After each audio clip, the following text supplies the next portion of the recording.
तो गदा हूं अपने करीम का, मेरा दीन पार आए ना नहीं। थोड़ी देर तवज्जो करना और सुनना। वफादारी जो होती है ना, थोड़ी देर की, देखो ना हजरत बिलाल ने वफा की थी। यहाँ क्या हाल करते हैं हम लोग कारकुनों का।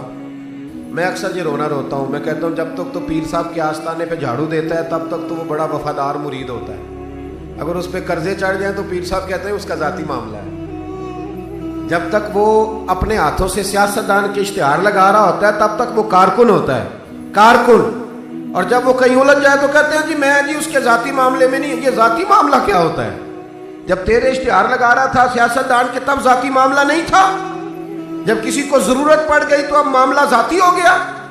प्यार करना पड़े, कुछ देना पड़े तो फिर भाग गए, बिफर गए। और लोगों के पास जब दौलत आती है तो रंग ही बदल जाते हैं।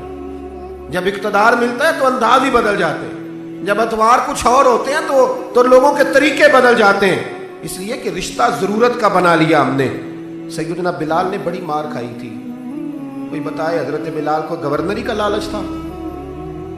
हजरत बिलाल हबशी को क्या लालच? बड़ी मार खाई, और यारो बड़ी सारी खाई। एक तो वो मार है ना जो अब्दुल्ला बिन जदान मारता था, उमैया बिन खलफ मारता था, एक तो वो है। और हजरत बिलाल जब दरवाज़ा रसूल पे आए तो बुखारी मुस्लिम में मौजूद है, हजरत बिलाल नबी पाक के मेहमान आते थे तो खुद कर्जा उठा के लाते थे। और एक वक्त ऐसा भी आया कि कर्जे इतने ज़्यादा आ गए थे कि यहूदी ने कहा कि बिलाल तूने बड़े सारे पैसे कर्ज लिए हुए हैं, तो अगर अब तूने पैसे ना दिए तो मैं तुम्हें फिर से बांध दूंगा। हालांकि वो सारे नबी करीम के मेहमानों के लिए कर्जे लिए थे, हुजूर के ज़ाती काम की ये सारी ज़िंदगी ज़ाती। यारो ये जो लोग होते हैं ये बड़े शानदार होते हैं, इनको कोई लालच नहीं होता। जिन लोगों ने इस महफिल के इश्तिहार लगाए हैं उनकी तो इश्तिहार में फ़ोटो नहीं लगी हुई। लंगर खिला रहे हैं उन बेचारों ने तो। वो एक नकीबे महफिल मुल्तान में ना एक दफ़ा प्यार चलता है ना दोस्तों से, मुझे गुस्सा बड़ा कम आता है तो कभी आ जाए तो वो चलो आ भी जाता है, ये भी मसला है। वो बार बार कह रहे थे लोगों से तुसी हथ नहीं चुकते, तुसी बड़े बेज़ौक हो, तुसी मैंने याद रखोगे। मैं क्या चुप कर जा, तू कोई नज़र न्याज लैनी, ये सारे मुफ्त आए नहीं, ये ज़्यादा कीमती है, ये फ्री आए हैं। बड़ी मेहरबानी, अल्लाह आपको जज़ा। सुने मेरे भाई, ये देखे ना जिन लोगों ने जो दरख्वास्त लेके गया था थाने जलसे की इजाज़त की, उसका तो नाम ही नहीं छपा। लेकिन ये लोग बड़े कीमती होते हैं। हम करते ये हैं कि इनको ना हम ज़ाया कर देते हैं। चाहिए अब हमारी मस्जिद में जब महफिल मिलाद होती है तो जिसने 1.5 लाख दिया ना वो स्टेज पे बैठा है, और जिसने सारा साल मस्जिद में झाड़ू दिया उसको मिलाद वाले दिन किसी ने पूछा ही नहीं। हालांकि उस बंदे की सदारत में जलसा होना चाहिए था जो रोज़ाना मस्जिद में झाड़ू देता है, उसकी सदारत होनी चाहिए थी ताकि पता चले कि रसूलुल्लाह के गुलाम मिलाद के मौसम में गरीबों को इज्जत अता करते हैं। लेकिन हम निकल जाते हैं, हमारा माहौल नहीं, मिजाज नहीं। हजरत बिलाल ने नौकरी की, सारा दिन नबी करीम के काम करते, सारा दिन। थोड़ा सा टाइम बच जाता ना, कहते हुजूर कोई हुक्म तो नहीं? मुल्ला रूमी ने लिखा कोई हुक्म तो नहीं? हुजूर फरमाते नहीं, सारे काम हो गए। हुजूर मैं थोड़ी देर के लिए जाऊं? जाएं।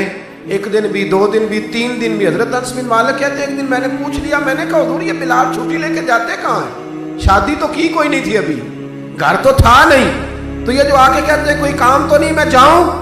तो महबूब ने फरमाया जब ये मुझसे पूछ के जाता है ना कोई काम तो नहीं, जाऊं तो फिर सीधा सैयदा फातिमा के घर जाता है। थोड़ी देर बैठे नहीं, अल्लाह आपको जज़ा तशरीफ रखें। ये सैयदा फातिमा के घर जाएंगे, अब ये वहां झाड़ू देंगे, अब बैठे नहीं, अल्लाह आपको बरकत दे, जज़ाए खैर, तशरीफ रखें, अल्लाह ताला आपको बरकत दे। पीछों के लिए मसला बनता है, तशरीफ रखें। अब ये ना सैयदा फातिमा की चक्की पीसेंगे, यानी को टाइम बच जाता तो वहां कितनी नौकरी की हजरत बिलाल ने, कितनी ड्यूटी की कि नहीं की? लेकिन किसी ओहदे के लालच के लिए, किसी मनसब के लिए, किसी फोटो के लिए, किसी सदारत के लिए। लेकिन मेरे महबूब ने भी जब एजाज दिया ना तो फिर कमाल ही दिया। पढ़िए तिरमिजी शरीफ, हुजूर आए ना मेराज से वापस। मैं जलसे से देर से जाता हूँ ना तो मेरी एक बेटी है, वो जब मैं निकलने लगता हूँ कहती है आज देर से आए तो दरवाज़ा नहीं खोलना। रोज़ ही देर से आते हैं, तो जब रात को जाता हूँ तो सबसे पहले वही खोलती है।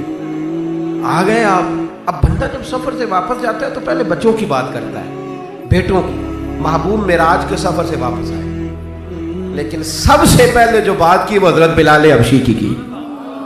सबसे पहली बात सैयदना बिलाल की, मजमे में बिठा के, मजमे में हजरत बिलाल को मजमे में बिठा के फरमाया क्या अमल करता है भाई तू बिलाल? عرض کی حضور کیا ہوا؟ فرمایا بتا کیا کرتے ہو، کون سا عمل ہے جو زیادہ کرتے ہو؟ کہا حضور حکم کریں۔ تو محبوب فرمانے لگے جب میں جنت میں گیا ہوں نا معراج کی رات، تو میں نے وہاں تیرے قدموں کی آواز سنی ہے۔ جنت میں تیری اب کس نے ذروں کو اٹھایا اور صحرا کر دیا، اور کس نے قطروں کو ملایا اور دریا کر دیا، یہ کس کی حکمت نے یتیموں کو کیا در یتیم اور غلاموں کو دنیا بھر کا مولا کر دیا۔ ایک بڑی عجیب بات لکھی ہے ابن اسحاق نے، کہتے ہیں کہ جب فتح مکہ ہوئی نا، ظہر کا ٹائم ہوا، تو نبی کریم علیہ السلام نے فرمایا چلو بھی اذان پڑھو، بلال کو بلاؤ۔ تو جو ہے میری بات پر سنیں اور یاد رکھیں، حضور نے فرمایا بلال کو بلاؤ، اذان پڑھے۔ تو ایک شخص نے حضور کے کان میں مشورہ دیا کہ یا رسول اللہ صلی اللہ علیہ وسلم کافر تو پہلے ہی سارے جل گئے، مر گئے، فتح مکہ ہے، تو کچھ لوگ حضرت بلال کے بڑے دشمن ہیں، تو یا رسول اللہ صلی اللہ علیہ وسلم بلال یہ ہمیشہ پڑھتا ہے، وہی پڑھیں گے، تو آج نہ کسی اور کی ڈیوٹی نہ لگائیں اذان پڑھنے کی، فتح مکہ کا موقع ہے، چلو کوئی اور پڑھ دے۔ یہ روٹین میں جب پروگرام ہوتے ہیں تو تب تو مقررہ امام بھی نہیں نا جماعت کراتا، چلے کوئی بزرگ آئے ہیں وہ کرا دیں، آج موقع ہے، بری بھی بات کوئی نہیں۔ جس نے مشورہ دیا خلوص کے ساتھ دیا، حضور کوئی اور نہ آج پڑھ دے، لیکن میرے محبوب نے جو جواب دیا وہ بڑا قیمتی تھا۔ محبوب کریم فرمانے لگے جب پتھر کھانے پڑے تو تب تو بلال پڑھے، اور جب بدر اور احد میں تلواریں چمکے تو تب تو بلال پڑھے، اور فرمایا جب بھوک کاٹنی پڑے تب تو اذان بلال پڑھے، اور آج اللہ شانے عطا کرے تو کوئی اور پڑھے۔ فرمایا سارے نیچے کھڑے رہیں گے، ابو بکر و عمر و عثمان و علی، طلحہ و زبیر، سارے ہمیشہ کی طرح سنیں گے، اور آج بیت اللہ کی چھت پہ چڑھ کے جو اذان پڑھیں گے وہ بلال حبشی ہوں گے۔ میں لوگوں کو بتاؤں گا کہ وفا کے رشتے ہی ہوتے، وفا کے رشتے وہ پانی پرن سہیلیاں رنگا رنگ کڑے، او پائیا اسی تے پڑھیا اس دا جانیے جس دا توڑ چڑھے۔ وفا والا رشتہ قائم کرو، وفا والا، کبھی ملا کرو، کبھی پی ایچ ڈی کر لیتے ہو نا تو کبھی میٹرک والے پرائمری والے استاد سے بھی جا کے ملا کرو، جب اللہ شانے عطا کرے تو کبھی کبھی اپنے گاؤں بھی جایا کرو، کبھی جا کے ملا کرو۔ ہاں شہر میں آ کر پڑھنے والے بھول ہی گئے کس کی ماں نے کتنا زیور بیچا تھا۔ اپنے انداز نہ بدلو، اطوار نہ بدلو، اخلاق حسنہ کی دولت پیدا کرو۔ یہ جو ہم ٹوٹ گئے ہیں نا، امیروں کی سوسائٹیاں الگ ہیں اور غریبوں کی جھونپڑیاں الگ ہیں، انہوں نے بڑی تفریق پیدا کر دیا معاشرے میں۔ لوگ تو جنازے پڑھنے چھوڑ گئے ایک دوسرے کے، لوگوں کاٹ دیا، جس کے پاس پیسے زیادہ آئے، اپنے بھائی کی بچی غریب بیٹھی ہے رشتے کے لیے، اس کو وہ رشتے ڈھونڈ رہا ہے، کہہ رہا میرا کوئی میرے اسٹیٹس کے لوگوں میں رشتہ کرا دو، تو رشتے والے نے کہا وہ تیرا اپنے بھائی کی بھی تو بیٹیاں نا، تو وہاں کر لے۔ کہتا نہیں وہ جب شادی کرے گا نا تو میں تعاون کروں گا۔